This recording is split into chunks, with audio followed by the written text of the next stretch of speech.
Warahmatullahi wabarakatuh. Kak, mohon maaf, saya ingin berwawancara tentang filsafat. Kalau saya boleh tahu, untuk apa ya? Saya Syarif Hidayatullah, biasa dipanggil Syarif. Hari baik, Kak. Sebenarnya tadi langsung ke pertanyaan biar cepat itu waktunya, biar nggak lama. Boleh. Maaf Kak, untuk mengganggu waktunya untuk malam ini, waktunya istirahat atau nggak ditanya-tanya. Oh,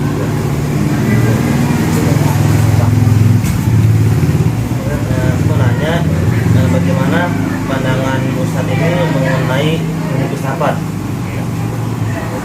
sebelum itu, Assalamualaikum warahmatullahi wabarakatuh. Anda Heru ya? Iya Kak. Alhamdulillah dipercaya untuk saya sebagai memberikan jawaban atas pertanyaan-pertanyaan daripada Nanda Heru.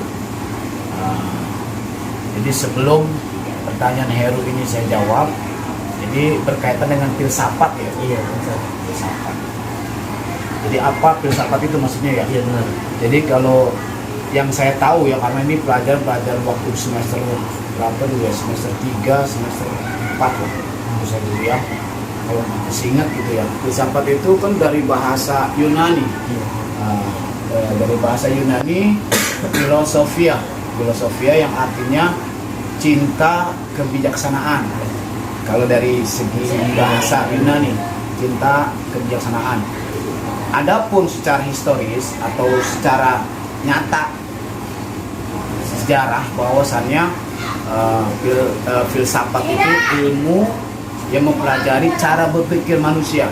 Jadi cara berpikir manusia untuk tujuan segala sesuatu yang dicita-citakan. Jadi sekali lagi, ilmu yang mempelajari tentang cara berpikir manusia untuk mencapai tujuan yang akan dicita-citakan. Itu filsafat. Menurut saya seperti itu yang sudah saya pelajari, yang sudah saya baca-baca. Penting nggak ilmu filsafat itu? Penting. Saya ilmu yang penting sekali untuk dipelajari. Karena cara berpikir kita bagaimana untuk ke depan. Depannya ya. Yang kedua, apakah filsafat dan agama adalah dua hal yang bertentangan ataukah keduanya bisa berjalan saling melengkapi? Tapi ini pertanyaan luar biasa. Jadi orang yang berpikir untuk kemajuan itu namanya orang yang berfilsafat. Jadi itu berarti ilmu yang amat penting, karena kita lihat sejarah bahwasanya di abad yang ke-5 sampai abad yang ke-19 itu ahli-ahli daripada astronomi, ahli daripada meteorologi, ahli daripada kedokteran, ahli daripada matematik, itu orang-orang yang berfilsafat, orang yang punya filsafat. Nah, termasuk adalah tadi pertanyaannya, bagaimana antara filsafat sama agama bisakah disatukan? Sangat bisa. Karena kalau orang berpikir secara logis, secara nyata, yang sudah ingin dia tuju tanpa dibentengi dengan agama, maka orang itu akan tidak ada kekuatan. Ujung-ujungnya khawatir kalau orang yang berfilsafat tanpa keyakinan, tanpa agama, tanpa ilmu agama, khawatir tidak ada benteng. Yang ada cuma Stres, gila. ya, yang itu seperti satu itu. Yang kedua, cuma berpikirnya akal. Di balik itu, bahwasannya akal manusia itu kan cuma ada batas. Akal manusia ada batasnya. Tapi kalau diimbangi dengan keimanan, maka ilmu filsafat itu akan bisa berjalan dengan baik. Ya, contoh yang saya contohkan. Kayak dokter itu kan karena dia berpikir bagaimana dia bisa menyembuhkan manusia, dapat teori-teori daripada filsafat itu. Nah, dokter yang bijaksana bahwasanya dia mengatakan pada pasien, "Ibu, maaf, bukan saya yang menyembuhkan, saya cuma perantara saja, karena hakikatnya ilmu saya ini tidak apa-apa dibandingkan dari yang menyembuhkan ibu, itu Allah Subhanahu wa Ta'ala." Jadi antara filsafat sama ilmu agama itu harus ada hubungan erat, nggak boleh dipisahkan. Dan kita nggak terbengkalai, nggak tersesat. Ya. Ustaz, yang pertanyaan yang ketiga ini, kenapa sih filsafat ini dapat memberikan pencerahan dalam berpikir? Benarkah sih pertanyaan tersebut? Gitu. Oke, tadi kan sudah saya bilang. Jadi arti dari filsafat itu kan cara berpikir manusia untuk menentukan tujuan yang dicita-citakan. Artinya dengan berpikirnya seseorang untuk kemajuan, contoh kemajuan bangsa, kemajuan daerah, kemajuan tempat dia tinggal, kemajuan keluarga, itu karena dia berfilsafat. Bagaimana menumbuhkan daripada ekonomi keluarga, harus berfilsafat, berpikir, ini ekonomi keluarga saya seperti ini, jalan di tempat. Bagaimana supaya tidak berjalan di tempat? Ya harus mengembangkan ilmu yang ada, itu namanya orang yang berfilsafat, berpikir. Sedangkan di Al-Quran kan di surah Ar-Rum bahwasanya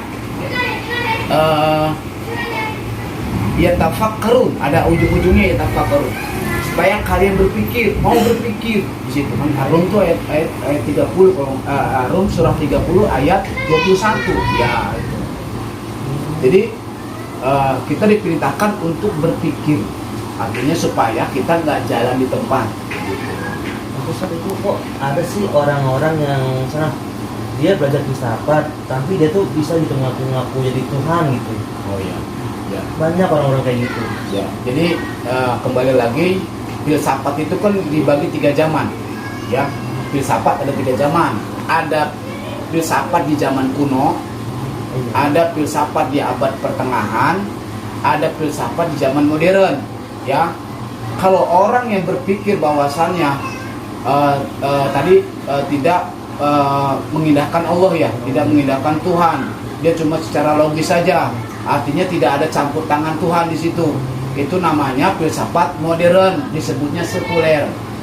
Ya, saya ulang lagi, itu filsafat modern. Kalau filsafat kuno seperti di zaman Yunani Romawi pada abad kelima, ya.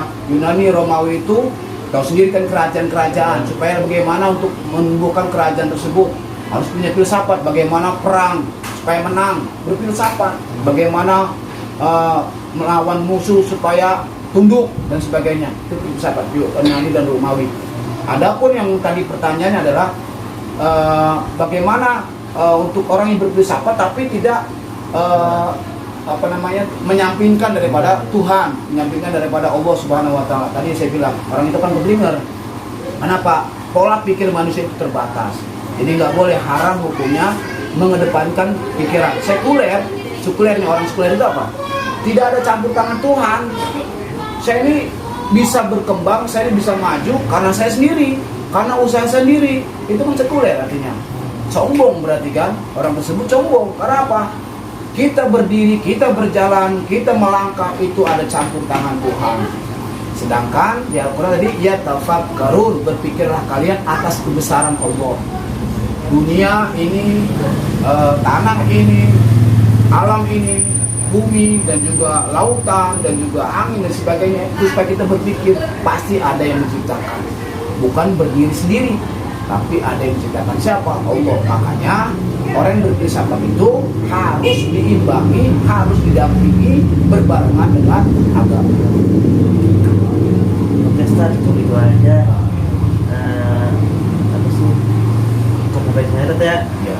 Kalau memang ada kata yang kurang enak didengar, maaf Ustaz. Assalamualaikum warahmatullahi wabarakatuh. Waalaikumsalam. Maaf dan waktunya ya, menanyakan tentang filsafat ini. Nah, saya ingin menanya tentang ilmu filsafat, bagaimana pandangan Bapak ini untuk mengenal ilmu filsafat?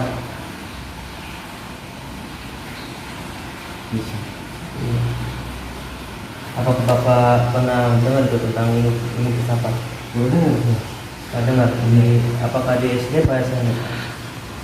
Baru sekali saya. Oh, artinya tadi Bapak apa ya? Baru-baru ini Iya. ilmu filsafat itu ya?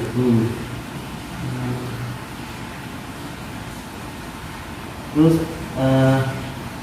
menurut Bapak ilmu filsafat itu ilmu yang penting dan bermanfaat untuk dipelajari apa enggak, Pak? Ya kalau sekiranya kita perlu atau takut ya penting. Ya kalau itu kan relatif. Kalau misalkan kita pengen menggali lebih jauh tentang itu, ya kita penting wajib tahu tentang ilmu filsafat. Nah, menurut Bapak, apakah ilmu filsafat ini penting untuk digali lebih dalam atau tidak? Penting lah. Penting. Untuk mengetahui masalah-masalah yang datang mungkin. Iya. Sebab kita kan kalau kita pengen usaha, kita pengen gimana nih supaya bagus. Nah, ilmu juga ilmu filsafat juga. Nah, ya sama lah seperti itu. Kalau kita pengen sukses, ya, pasti ya sekarang gambarnya seperti itu ya. Baik, Pak. Nah, terus saya ingin menanyakan lagi, Pak. Di zaman sekarang ini, apakah filsafat masih dipentingkan untuk dipelajari oleh masyarakat atau mahasiswa ini apakah penting untuk dipelajari atau tidak? Mungkin kalau misalkan ya sama kayak tadi jawabannya sih, kalau saya masih sama. Kalau misalkan kita ingin menggali tentang itu ya penting, ya terkecuali kalau kita enggak. Ilmu apa aja yang Bapak ketahui gitu tentang filsafat ini? Justru dari apa dengarnya baru sekarang misalkan kita apa. Tapi kalau misalkan kita yang ingin menggali tentang itu, saya juga penasaran sih apa. Iya juga sih, benar. Nah, terus Bapak tahu gak siapa kira-kira tokoh filsafat atau ahli filsafat yang pernah Bapak dengar? Nggak tahu ya. Dengar sih. Berarti belum pernah sama sekali didengar. Apa sih mendengar siapa gitu pembuat filsafat, siapa yang menggali filsafat, siapa yang filsafat? Belum pernah sekali, Pak? Belum. Oh, Masih awal saya. Baik, Pak, terima kasih. Itu aja ya, Pak ya. Assalamualaikum warahmatullahi wabarakatuh. Waalaikumsalam warahmatullahi wabarakatuh. Perkenalkan, nama saya adalah Muhammad Hairudin Nur dari PT IK Jakarta, Fakultas Tarbiyah. Dan ini adalah narasumber saya yang bernama Multi Rahayu, seorang mahasiswa umur 20 tahun jurusan manajemen. Baik, langsung saja saya akan menanyakan pertanyaan yang pertama. Yang pertama adalah bagaimana pandangan kakak ini untuk mengenai ilmu filsafat? Ilmu filsafat menurut saya memang sangat penting ya, apalagi dalam segi pendidikan. Itu seorang guru emang harus punya pemikiran filsafat. Karena dari zaman sekarang ini butuh pemikiran yang sangat kritis, apalagi seorang remaja kayak kita sekarang ini. Terus kira-kira siapa sih tokoh filsafat atau ahli filsafat yang pernah kakak dengar ini? Dulu saya pernah belajar ilmu filsafat di Madrasah Aliyah. Tokoh-tokoh yang saya tahu itu emang di dunia banyak, cuman yang saya ingat untuk sekarang ini hanya satu, yaitu Pythagoras, karena memang namanya seperti rumus matematika. Baik. Nah, pertanyaan selanjutnya, apakah filsafat dan agama ini adalah dua hal yang bertentangan ataukah keduanya bisa berjalan saling melengkapi? Menurut saya ya, ilmu filsafat dan Tokoh agama itu nggak bertentangan, tetapi jika disatukan maka lebih baik. Begitu. Itu pertanyaan yang kedua itu bagaimana dampak yang ditimbulkan mempelajari filsafat? Ya dampaknya banyak, dampak positif. Ya kita bisa tahu kebijaksanaan kita sendiri, bisa berpikir kritis, dan masih banyak lagi. Kakak itu pernah belajar filsafat ini dari kelas berapa sampai kelas berapa? Dulu pas sekolah Madrasah Aliyah ya, kelas 2 sampai kelas 3 SMA. Di sana itu pernah dijelaskan apa saja sama guru-guru tersebut? Ya, tentang ilmu filsafat, betapa pentingnya ilmu filsafat, apa saja yang harus kita pelajari, apa itu ilmu filsafat, siapa tokoh-tokohnya, bagaimana dampaknya juga, ya memang ada. Baik Kak, cuma itu aja yang saya ingin tanyakan kepada Kakak. Terima kasih waktunya. Kalau ada kata yang tidak sopan atau yang tidak enak, mohon dimaafkan. Billahi taufiq wal hidayah. Wassalamualaikum warahmatullahi wabarakatuh.